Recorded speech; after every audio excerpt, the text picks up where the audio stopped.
أعوذ بالله من الشيطان الرجيم. بسم الله الرحمن الرحيم.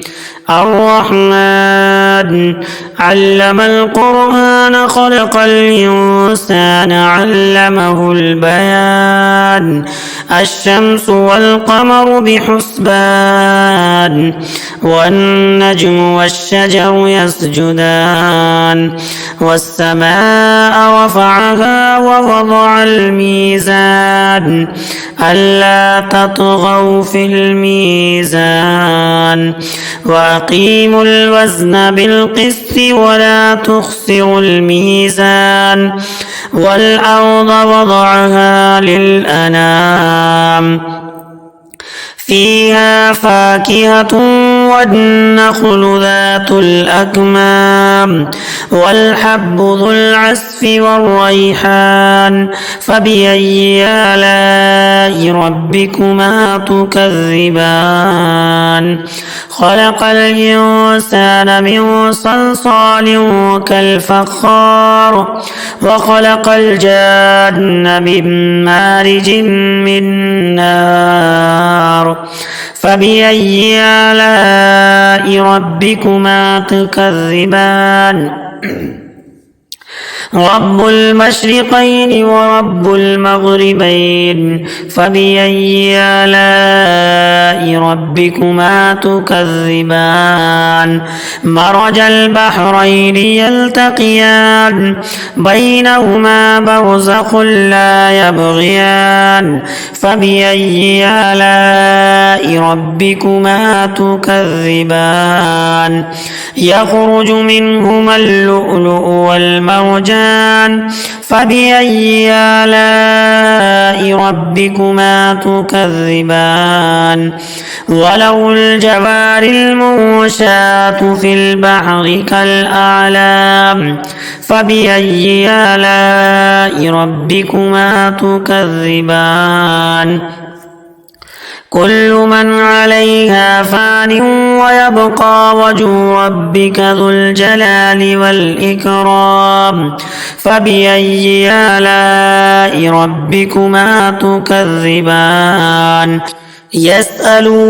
من في السماوات والأرض كل يوم هو في شأن فبأي آلاء ربكما تكذبان سنفرغ لكم أيها الثقلان فبأي آلاء ربكما تكذبان يا معشر الجن والإنس إن استطعتم أن تنفذوا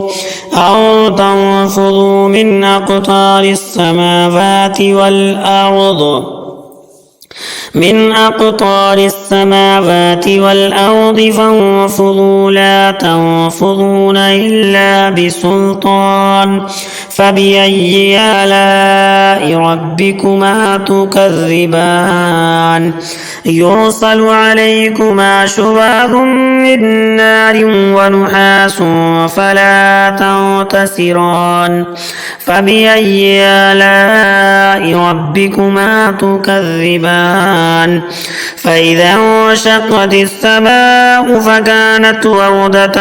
كالدهان فبأي آلاء ربكما تكذبان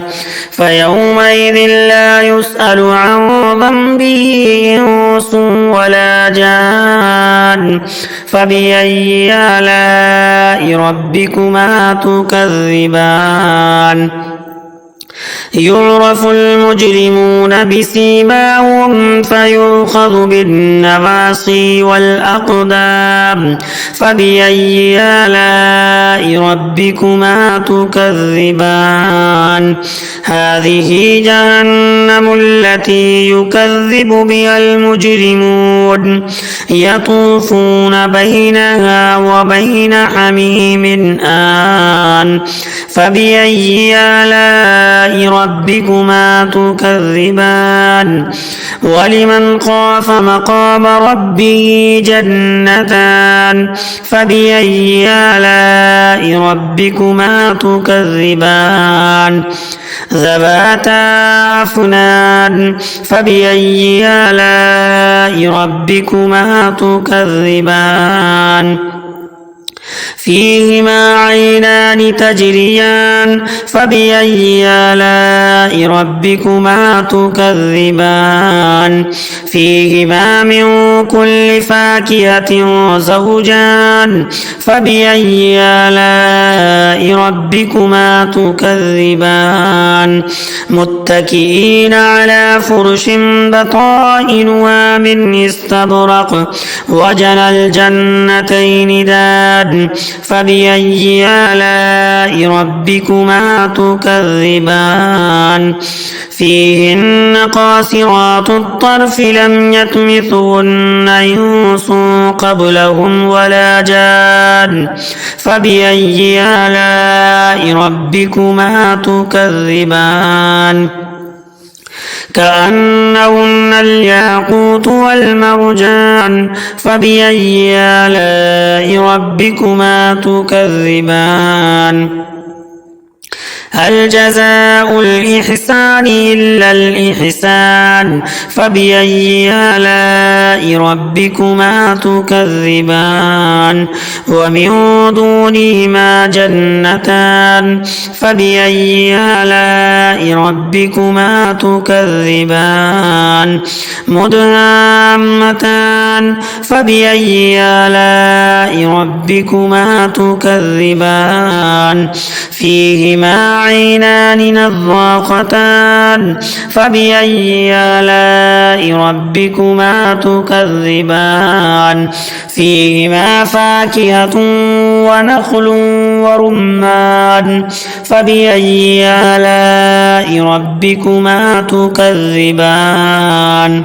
لم يطمثهن إنس قبلهم ولا جان فبأي آلاء ربكما تكذبان متكئين على رفرف خضر وعبقري حسان فبأي آلاء ربكما تكذبان تبارك اسم ربك ذي الجلال والإكرام.